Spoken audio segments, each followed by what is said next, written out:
నమస్తే welcome to V2 news. ముందుగా headlines. Srikalahasti ఆలయంలో ఎట్టకేలకు ప్రారంభమైన ఆలయ పైకప్పు మరమ్మత్తు పనులు. ఉత్తరదేవి చారిటబుల్ అండ్ రీసెర్చ్ ఫౌండేషన్ సహకారంతో పనులు ప్రారంభం.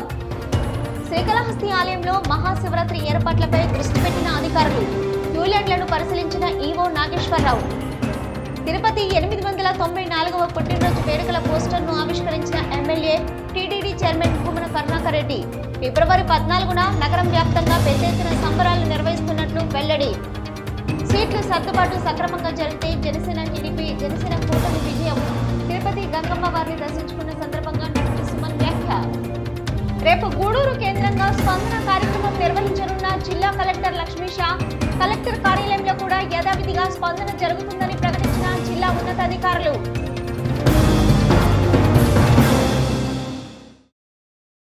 శ్రీకాళహస్తి ఆలయంలో ఎప్పటి నుంచో సమస్యగా ఉన్న పైకప్పు లీకేజీ పనులకు మరమ్మతులు ప్రారంభమయ్యాయి. Uttaradevi charitable and research foundation ద్వారా లీకేజీ నియంత్రణకు చర్యలు చేపట్టారు. Srikalahasti MLA BF Madhusudhan Reddy, MP Gurumoorthy చొరవతో మరమ్మత్తు పనులకు ట్రస్ట్ సభ్యులు ముందుకు వచ్చినట్టు ఆలయ చైర్మన్ అంజూరు శ్రీనివాసులు తెలిపారు. శ్రీకాళహస్తీశ్వర స్వామివారి దేవస్థానం అతి పురాతనమైన వాయులింగేశ్వర దివ్యక్షేత్ర దేవాలయం. ఎంతో చారిత్రక ప్రాధాన్యత ఉన్న ఆలయంలో ఏళ్ల తరబడి పైకప్పు లీకేజీ ప్రధాన సమస్యగా మారింది. ఎట్టకేలకు ఈ లీకేజీలు అరికట్టడానికి పూణేకు చెందిన శ్రీమతి ఉత్తరాదేవి చారిటబుల్ అండ్ రీసెర్చ్ ఫౌండేషన్ అధినేత బి వెంకటేశ్వరరావు గారు వారి సొంత నిధులతో లీకేజీలకు అరికట్టడానికి చర్యలు ప్రారంభించారు. పూణేకు చెందిన నిపుణులు కూడా పరిశీలించారు. ఈ పరిశీలనలో శ్రీకాళహస్తీశ్వర స్వామివారి దేవస్థానం ధర్మకర్త మండలి అధ్యక్షులు అంజూరు తారక శ్రీనివాసులు, దేవస్థానం ఇంజనీరింగ్ శాఖ అధికారులు పాల్గొన్నారు. ఈ సందర్భంగా దేవస్థానం ధర్మకర్త మండలి అధ్యక్షులు అంజూరు తారక శ్రీనివాసులు మాట్లాడుతూ, గత వర్షాకాలంలో దేవాలయం లోపల అంతటా అధికంగా లీకేజీలు ఏర్పడిందన్నారు. ఆ లీకేజీలు నియంత్రణకు దేవస్థానమే నిధులు మంజూరు చేయవలసిందిగా పాలక మండలి సమావేశంలో తీర్మానం చేశారన్నారు. అయినప్పటికీ పార్లమెంటు సభ్యులు గురుమూర్తి, ఎమ్మెల్యే బిఎఫ్ మధుసూదన్ రెడ్డి సహకారంతో పూణేకు చెందిన శ్రీమతి ఉత్తరాదేవి చారిటబుల్ అండ్ రీసెర్చ్ ఫౌండేషన్ ద్వారా 4,60,00,000 సొంత నిధులతో మరమ్మత్తు పనులు చేపడుతున్నట్లు తెలిపారు. పురాతనమైన దేవాలయాలు కాపాడే పద్ధతిలో కాంక్రీట్ సిస్టమ్ కాకుండా స్ఫటిక బెల్లం, గళ్ల సున్నం, కరక్కాయ, సురికి, మెత్తటి ఇసుక వీటి మిశ్రమంతో ఈ నెల 18వ తేదీన పనులు ప్రారంభించారు. పూణేకు చెందిన నిపుణులు కూడా పంపించడం జరిగిందని తెలిపారు. అదేవిధంగా వారి పరిశీలన కూడా లీకేజీ నియంత్రణకు కావలసిన చర్యలు ఏ విధంగా చేపట్టాలని పరిశీలించారు. అదేవిధంగా గతంలో వారు కూడా అనేక పురాతనమైన దేవాలయాలు కూడా పునరుద్ధరించినారు. కాబట్టి వారికి దేవస్థానం ఇంజనీరింగ్ శాఖ అధికారులు పూర్తిగా సహకరించాలని కోరారు. ఎన్నో సంవత్సరాలుగా లీకేజీ నియంత్రణ పనులు ఆలస్యం అవుతున్నాయని అన్నారు. మునిరత్నం రెడ్డి అనే మిత్రుడి ద్వారా ఈ పనులు పూర్తి చేయడం జరుగుతుందని అన్నారు. లీకేజీలు నియంత్రణ పూర్తయితే ఇంకా 100 సంవత్సరాల వరకు ఎటువంటి లీకేజీలు ఉండదు. దేవస్థానం కూడా పటిష్టంగా ఉంటుందని అన్నారు. 6 నెలల వ్యవధిలో మొత్తం పనులు పూర్తవుతాయని అన్నారు. అందుకు దాదాపు 6 ఇంచులు వేస్ట్ మెటీరియల్ అన్నింటినీ కూడా తొలగించి పనులను చేపడుతున్నారు. ఈశాన్యంలో పూజలు జరిపి నైరుతి దిక్కున స్టార్ట్ చేసే విధంగా ఆలయ అర్చకులు తెలియజేశారు. ఈ కార్యక్రమంలో దేవస్థానం శాఖ అధికారులు, executive engineering Nookaratnam, AEO Dhanpal, AE Shiva, Kishore మరియు పూణేకు చెందిన నిపుణులు, దేవస్థాన సిబ్బంది తదితరులు పాల్గొన్నారు. దక్షిణ కాశీగా పేరుగంచిన శ్రీకాళహస్తీశ్వర స్వామివారి దేవస్థానంలో త్వరలో జరగనున్న మహాశివరాత్రి బ్రహ్మోత్సవాల ఏర్పాట్లను ఈవో నాగేశ్వరరావు పరిశీలించారు. భక్తులకు ఎలాంటి ఇబ్బంది లేకుండా జూలైలో ఏర్పాట్లు చేయాలని ఇంజనీరింగ్ సిబ్బందిని ఆదేశించారు. రాబోయే మహాశివరాత్రి ఉత్సవాలకు శ్రీకాళహస్తి దేవస్థానం సన్నద్ధమవుతుంది. ఇందులో భాగంగా స్వామి అమ్మవారి దర్శనానికి వచ్చే భక్తులకు క్యూలైన్లను ఏ విధంగా ఏర్పాటు చేసే విధి విధానాన్ని ఆలయ కార్యనిర్వహణ అధికారి నాగేశ్వరరావు పరిశీలించారు.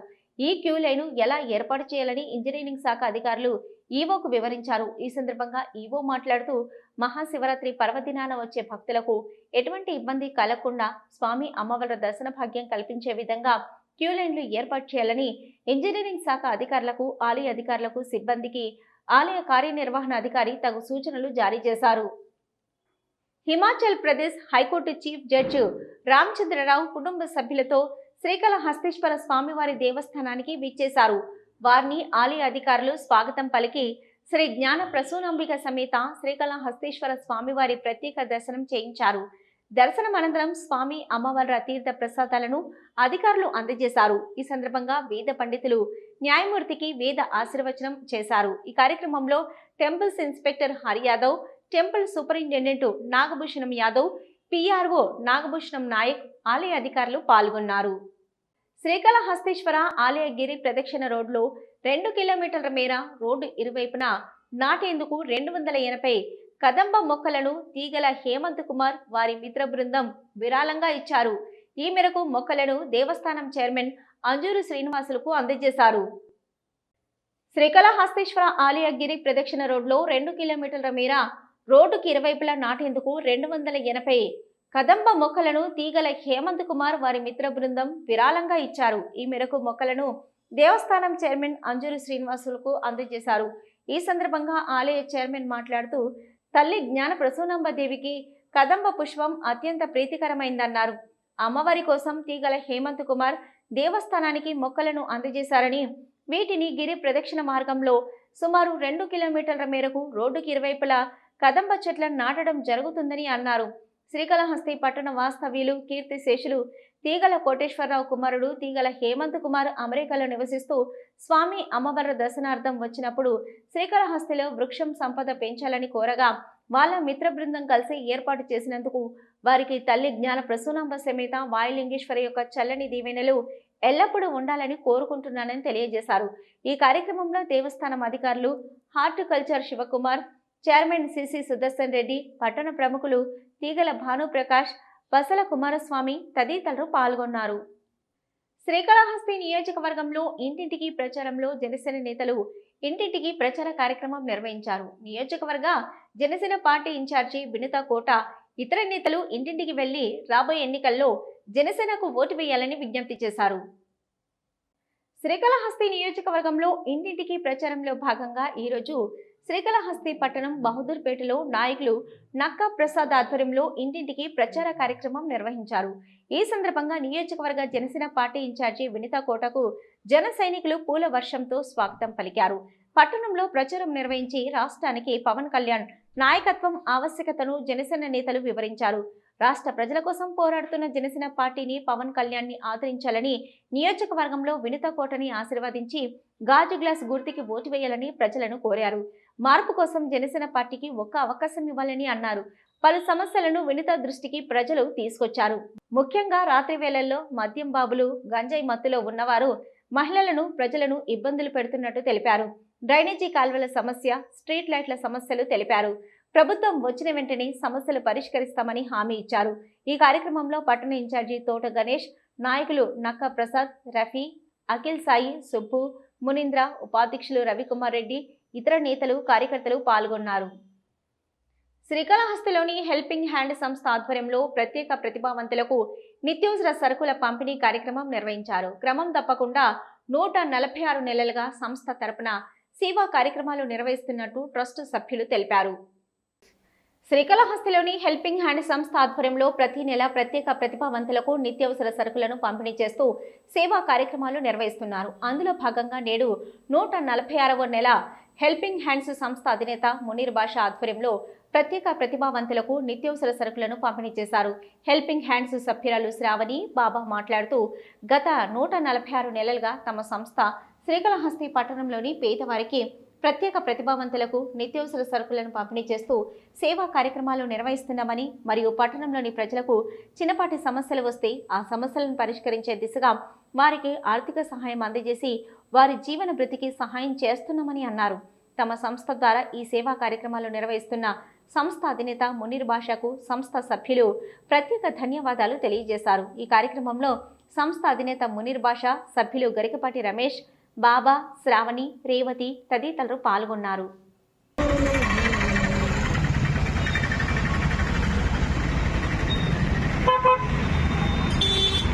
శ్రావణి, నేను హెల్పింగ్ హ్యాండ్ సంస్థ నుంచి మాట్లాడుతున్నాను. మా సార్ మునీర్ బాషా గారు 146 నెలల నుండి ప్రత్యేక ప్రతిభావంతులకి సహాయం చేస్తున్నారు.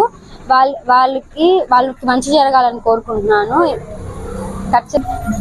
ఈ విధంగా మా సార్కి ప్రత్యేక ప్రతిభావంతులకి హెల్ప్ చేస్తున్నందుకు మంచి జరగాలని కోరుకుంటున్నాను.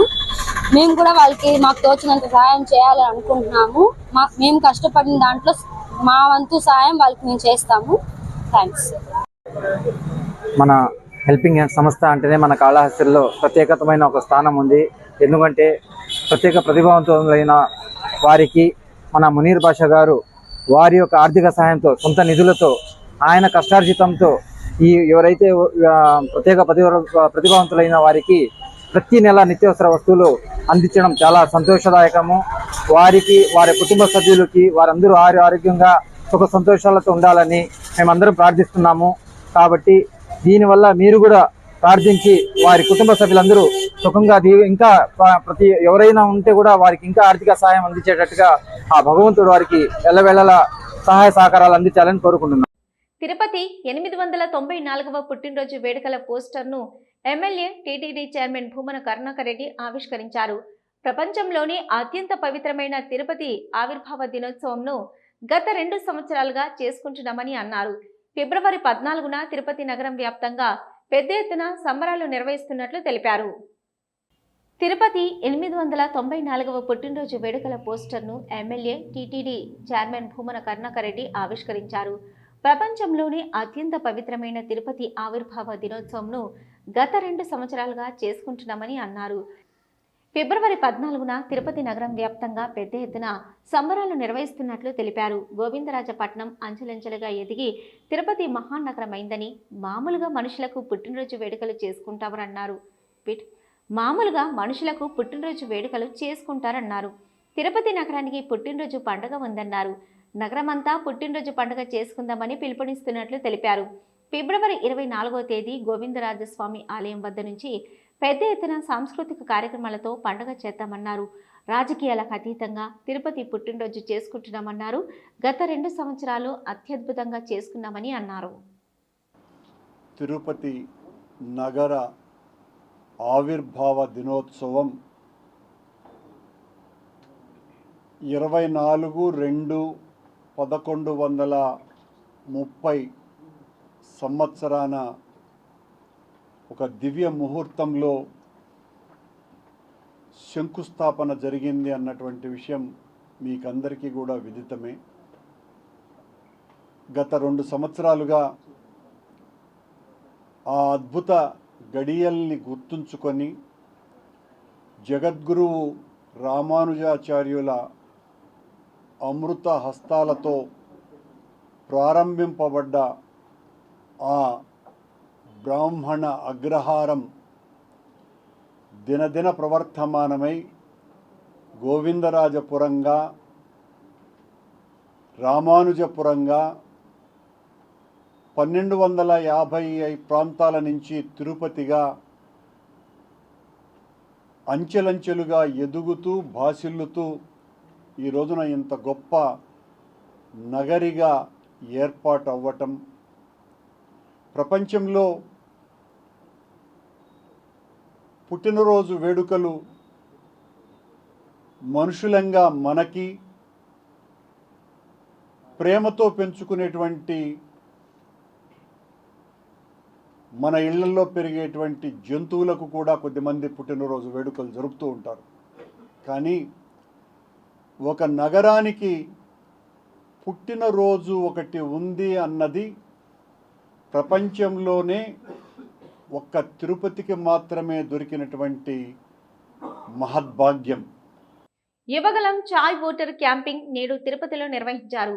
తెలుగుదేశం పార్టీ 6వ డివిజన్ అధ్యక్షులు మధు ఆధ్వర్యంలో ఈ కార్యక్రమం నిర్వహించారు. యువత రాబోయే ఎన్నికల్లో తెలుగుదేశం పార్టీకి ఓటు వేయాలని తెలుగుదేశం మేనిఫెస్టో అక్కడున్న యువతకు వివరించారు. ప్రతిరోజు తిరుపతిలో సినిమా థియేటర్, కాలేజీలు, టీ షాప్ వద్ద ఈ కార్యక్రమం నిర్వహిస్తున్నామని తెలిపారు. యువతకు నిరుద్యోగ వృత్తిగా ఇవ్వగలం నిధి నుంచి ప్రతి ఒక్కరికి 3,000 రూపాయలు గెలుపొందిన తర్వాత ఇవ్వడం జరుగుతుందని తెలిపారు. ప్రజా సమస్యలను పరిష్కరించుకోవడానికి ప్రభుత్వం నిర్వహిస్తున్న స్పందన కార్యక్రమాన్ని రేపు గూడూరులో నిర్వహించనున్నారు జిల్లా కలెక్టర్ లక్ష్మీషా. ముఖ్యమంత్రి జగన్మోహన్ రెడ్డి ఆదేశాల మేరకు స్పందన కార్యక్రమాన్ని ప్రభుత్వం అత్యంత ప్రతిష్టాత్మకంగా చేపడుతుంది.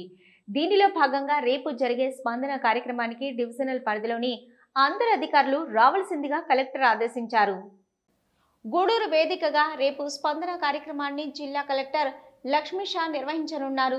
గూడూరులోని ఆర్టీఓ కార్యాలయంలో స్పందన కార్యక్రమానికి అధికారులు ఇప్పటికే అన్ని ఏర్పాట్లు పూర్తి చేశారు. ఉదయం 10 గంటల నుంచి ఆర్టీఓ కార్యాలయంలో స్పందన కార్యక్రమం ఉంటుందని, ఈ కార్యక్రమానికి డివిజనల్ పరిధిలోని అందరు ఉన్నతాధికారులు రావాల్సిందిగా కలెక్టర్ అధికారులకు ఆదేశాలు ఇచ్చారు. ఈ నేపథ్యంలోనే డివిజనల్ పరిధిలో ఉన్న ప్రజలు తమ సమస్యలను కలెక్టర్ దృష్టికి తీసుకురావాలనుకున్న వారు నేరుగా రేపు గూడూరు ఆర్టీఓ ఆఫీస్కి రావచ్చునని అధికారులు తెలిపారు. ఈ నేపథ్యంలోనే గ్రామ వార్డు వాలంటీర్ల ద్వారా ఈ సమాచారాన్ని స్థానికులకు ఇప్పటికే అధికారులు చేరవేశారు. స్పందన కార్యక్రమానికి కావలసిన అర్జీలు నమోదు చేయడానికి కంప్యూటర్లు ప్రత్యేకంగా ఏర్పాట్లను ఆర్టీఓ కార్యాలయంలో ఏర్పాటు చేస్తున్నారు. తిరుపతి జిల్లా సచివాలయంలో రేపు స్పందన కార్యక్రమం యథావిధిగా జరగనుంది. ప్రభుత్వం ప్రతిష్టాత్మకంగా తీసుకున్న స్పందన కార్యక్రమాన్ని ప్రతి సోమవారం నిర్వహిస్తున్నారు అధికారులు. ఈ నేపథ్యంలోనే రేపు జిల్లా కలెక్టర్ గూడూరులో స్పందన కార్యక్రమం జరపనున్నారు. అయితే యథావిధిగా కలెక్టర్ కార్యాలయంలో జరిగే స్పందన కార్యక్రమం కొనసాగుతుందని కలెక్టర్ లక్ష్మీ షా ప్రకటించారు. ఆంధ్రప్రదేశ్ ముఖ్యమంత్రి జగన్మోహన్ రెడ్డి ప్రతిష్టాత్మకంగా ప్రారంభించిన సమస్యల పరిష్కార వేదిక స్పందన కార్యక్రమం రేపు యథావిధిగా కలెక్టర్ కార్యాలయంలో జరగనుంది. కలెక్టర్ రేపు గూడూరులో స్పందన కార్యక్రమం నిర్వహిస్తుండటంతో కలెక్టర్ కార్యాలయంలో జరిగే స్పందనకు జిల్లా కలెక్టర్ హాజరు కారు. అయితే యథావిధిగా జిల్లా ఉన్నతాధికారులు కలెక్టర్ కార్యాలయంలో స్పందన కార్యక్రమాన్ని నిర్వహించి ప్రజల సమస్యలకు పరిష్కారం చూపనున్నారు. అధికారులు ఏర్పాటు చేసిన స్పందన కౌంటర్లో రిజిస్ట్రేషన్ చేసుకున్న అనంతరం తిరిగి జిల్లా ఉన్నతాధికారులను కలిసి మాట్లాడే అవకాశం ఉంటుంది. కలెక్టర్ కార్యాలయంలో జరిగే స్పందన కార్యక్రమానికి అన్ని శాఖలకు సంబంధించిన ఉన్నతాధికారులు పాల్గొన్నారు. రేపు స్పందన కార్యక్రమానికి జిల్లా నలుమూలల నుంచి ప్రజలు వచ్చే అవకాశం ఉండడంతో దానికి తగ్గట్టుగా కలెక్టర్ కార్యాలయ అధికారులు ఏర్పాట్లు చేస్తున్నారు. జిల్లా కలెక్టర్ అధ్యక్షతన జిల్లా సలహా మండలి ప్రత్యేక సమావేశం జరిగింది. కలెక్టర్ కార్యాలయంలోని సమావేశ మందిరంలో జరిగిన ఈ సమావేశానికి పలువురు జిల్లా స్థాయి ఉన్నతాధికారులు పాల్గొన్నారు. ఈ సందర్భంగా రాష్ట్రంలోని తిరుపతి జిల్లా తొలి స్థానంలో నిలవడంపై హర్షం వ్యక్తం చేశారు జిల్లా కలెక్టర్ లక్ష్మీ షా. వ్యవసాయ శాఖ అమలు చేస్తున్న ప్రభుత్వ పథకాల పనితీరులో జిల్లాకు మొదటి స్థానం దక్కడం గర్వకారణంగా ఉందన్నారు జిల్లా కలెక్టర్ లక్ష్మీ షా. స్థానిక కలెక్టరేట్లోని సమావేశ మందిరం నందు జిల్లా కలెక్టర్ ఆధ్వర్యంలో జిల్లా వ్యవసాయ సలహా మండలి ప్రత్యేక సమావేశం జరిగింది. ఈ సమావేశానికి జిల్లా కలెక్టర్తో పాటు వ్యవసాయ సలహా మండలి సభ్యులు, అనుబంధ శాఖల అధికారులు హాజరయ్యారు. ఈ సమావేశంలో రైతు భరోసా కేంద్రాలు, రైతులకు వ్యక్తిగత వ్యవసాయ పనిముట్లు, రాయితీపై రైతు భరోసా కేంద్రాల ద్వారా విత్తనాల సరఫరా తదితర అంశాలపై విశదంగా చర్చించారు. ఈ సందర్భంగా జిల్లా కలెక్టర్ మాట్లాడుతూ వ్యవసాయ శాఖ అమలు చేస్తున్న ప్రభుత్వ పథకాల పనితీరులో జిల్లాకు మొదటి స్థానం దక్కడం గర్వకారణంగా ఉందని వ్యవసాయ శాఖ వారికి అభినందనలు తెలిపారు. జిల్లా స్థాయిలో వ్యవసాయ సలహా మండలి కార్యక్రమాన్ని నిర్వహించడం సంతోషంగా ఉందని తెలిపారు. రైతుల సంక్షేమం కోసం ప్రభుత్వం అమలు చేస్తున్నటువంటి పథకాల గురించి రైతులు అవసరమైన సలహాలు, సూచనలు పొందే గొప్ప కార్యక్రమమని అన్నారు. రైతు భరోసా కేంద్రాల ద్వారా విత్తనాల సరఫరా, ఉచితంగా విత్తనాల పరీక్షలు చేయడం వంటి సేవలు రైతులకు అందుబాటులోకి తీసుకురావడం అనే అంశం ఒక గొప్ప చరిత్ర అని, దేశ చరిత్రలోనే ఇలాంటి విప్లవం ఎన్నడూ జరగలేదని అన్నారు. రాష్ట్ర ప్రభుత్వం వారి సహకారంతో జిల్లాల్లో రైతుల సంక్షేమం కోసం అవసరమైన అన్ని సేవలను అందించే విధంగా ఎల్లప్పుడూ అండగా ఉంటానని, ఇంకా జిల్లాల్లో వ్యవసాయ రంగాన్ని మరింత అభివృద్ధి స్థాయికి తీసుకురావాలని తెలిపారు. ఈ సమీక్షలో జిల్లా ఉద్యాన శాఖ అధికారి దశరథ రామరెడ్డి, జిల్లా సెరికల్చర్ అధికారి గీతారాణి, మైక్రో ఇరిగేషన్ శాఖ అధికారి సతీష్, నీటిపారుదల శాఖ అధికారి వెంకటరమణ, వ్యవసాయ సలహా మండలి సభ్యులు, అనుబంధ శాఖల అధికారులు తదితరులు పాల్గొన్నారు. సార్వత్రిక ఎన్నికలు సమీపిస్తున్న నేపథ్యంలో ఎన్నికల నిర్వహణపై జిల్లా ఉన్నతాధికారులు ప్రత్యేక దృష్టి పెడుతున్నారు. ఇప్పటికే ఎన్నికలలో పాల్గొనవలసిన అధికారులకు ప్రభుత్వం బాధ్యతలు అప్పగించింది. తాజాగా ఎస్వి యూనివర్సిటీలో సెక్టోరియల్ అధికారులకు ప్రత్యేక శిక్షణ కార్యక్రమం జరిగింది. కార్యక్రమానికి జిల్లా కలెక్టర్ ఎస్పీతో పాటు ఎన్నికల శాఖ అధికారులు పాల్గొని శిక్షణ ఇచ్చారు. రానున్న సార్వత్రిక ఎన్నికలలో విజయవంతం చేయవలసిన బాధ్యత జిల్లా అధికార యంత్రాంగంపై ఉందన్నారు కలెక్టర్ లక్ష్మీ షా. సార్వత్రిక ఎన్నికలకు సమయం ఆసన్నమవుతున్న నేపథ్యంలో సెక్టోరియల్ అధికారులు, పోలీస్ సెక్టోరియల్ అధికారులతో ప్రత్యేక సమావేశాన్ని నిర్వహించారు. స్థానిక ఎస్వి యూనివర్సిటీలోని శ్రీనివాస ఆడిటోరియం నందు ఈ కార్యక్రమం జరిగింది. సెక్టోరల్ అధికారులు, పోలీస్ సెక్టోరల్ అధికారులకు సంయుక్తంగా వారి విధులపై, బాధ్యతలపై కలెక్టర్ మరియు జిల్లా ఎన్నికల అధికారి ఎస్పీతో కలిసి స్వయంగా శిక్షణ ఇచ్చారు. మన భారతదేశంలో అత్యంత పెద్ద ప్రజాస్వామ్య వ్యవస్థ ఉందని, పార్లమెంటు మరియు అసెంబ్లీ నియోజకవర్గాలకు ఒకేసారి ఎన్నికలు జరగనున్నాయని తెలిపారు. తిరుపతి జిల్లాలో మొదటిసారిగా సార్వత్రిక ఎన్నికలు 2024లో జరుగుతున్నాయని, సెక్టోరల్ అధికారులు, పోలీస్ సెక్టోరల్ అధికారులు వారి పరిధిలోని 5 నుంచి 10 పోలింగ్ కేంద్రాలపై పూర్తి అవగాహన కలిగి ఎన్నికల నిర్వహణ సజావుగా జరిగేలా చూడాలన్నారు. పోలింగ్ కేంద్రాల పరిశీలన మొదలుకొని పోలింగ్ ప్రక్రియ ముగిసి ఈవీఎంలను స్ట్రాంగ్ రూమ్లో భద్రపరిచే వరకు సెక్టరల్ అధికారులు కీలక బాధ్యత వహించవలసి ఉంటుందన్నారు. నిర్లక్ష్యానికి తావు లేకుండా నిర్దేశించిన విధులను సమర్థవంతంగా నిర్వర్తించి ఎన్నికల ప్రక్రియను విజయవంతం చేయాలని ఆయన అన్నారు. ఒక్కొక్క సెక్టరల్ అధికారి తమకు అప్పగించిన పోలింగ్ కేంద్రాల పరిధిలో విధులను ఎన్నికల కమిషన్ నిబంధనల ప్రకారం తూచా తప్పకుండా నిర్వర్తించవలసి ఉంటుందన్నారు. ఇక సెక్టరల్ అధికారులు ఎన్నికల కమిషన్ హ్యాండ్ బుక్ క్షుణ్ణంగా చదివి పూర్తి అవగాహన కలిగి ఉండాలని తెలిపారు. నిర్దేశించిన విధుల మేరకు ఎప్పటికప్పుడు రిటర్నింగ్ అధికారికి, జిల్లా యంత్రాంగానికి తప్పనిసరిగా అప్డేట్ చేయాలన్నారు. అనంతరం ఎస్పీ మల్లికా గార్గ్ మాట్లాడుతూ ఎన్నికల ప్రవర్తన నియమావళి అమలు పరిరక్షణ, గతంలో ఎన్నికల నిబంధనల అతిక్రమణ జరిగిన పోలింగ్ కేంద్రాలు, క్రిమినల్ యాక్టివిటీ ఉన్న ప్రాంతాల్లో నిఘా, బైండ్ ఓవర్, ఒక వర్గానికి చెందిన ప్రజలను ఓటు వేయనీయకుండా ఆపే అవకాశం ఉన్న ప్రాంతాల్లో అవగాహన కల్పించి ప్రజల్లో భరోసా కల్పించాలన్నారు. ఈ శిక్షణ కార్యక్రమంలో ట్రైనీ ఎస్పీ పాటిల్ దేవరాజ్, మనీష్, అదనపు ఎస్పీ వెంకట్రావు, నోడల్ అధికారి శిక్షణ రామ్మోహన్, మాస్టర్ ట్రైనర్లు కోదండరామరెడ్డి, చెన్నయ్య, వివిధ నియోజకవర్గాల ఈఆర్ఓలు, సెక్టోరల్ అధికారులు, సెక్టోరల్ పోలీస్ అధికారులు తదితరులు పాల్గొన్నారు. తిరుమల దివ్యక్షేత్రంలో భక్తుల రద్దీ కాస్త తక్కువగా ఉంది. దేశంలోని వివిధ ప్రాంతాల నుంచి శ్రీవారి దర్శనానికి తిరుమలకు వస్తున్నారు భక్తులు. దీంతో స్వామివారి సర్వదర్శనానికి 3 గంటల సమయం పడుతుంది. గత 24 గంటల్లో స్వామివారిని 71,021 మంది భక్తులు దర్శించుకున్నారు. తిరుమల శ్రీవారి ఆలయంలో భక్తుల రద్దీ కాస్త తక్కువగా ఉంది. నిన్న తిరుమల శ్రీవారిని 71,021 మంది భక్తులు దర్శించుకున్నారు.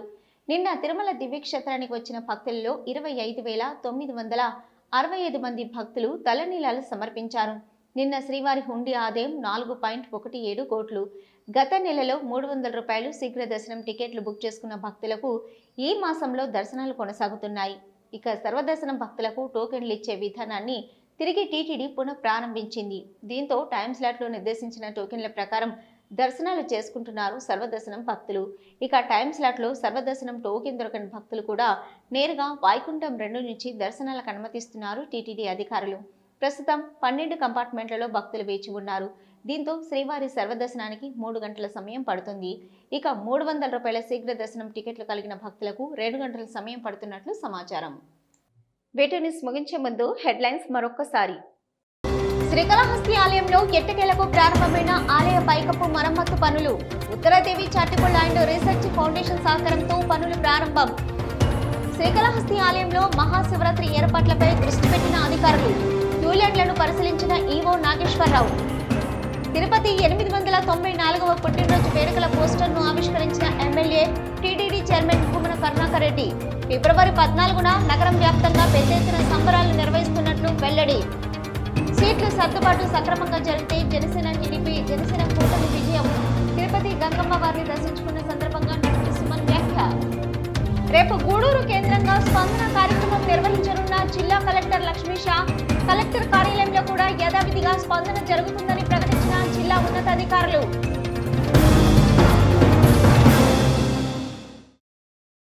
ఇవి ఇప్పటివరకున్న V2 న్యూస్. నమస్తే.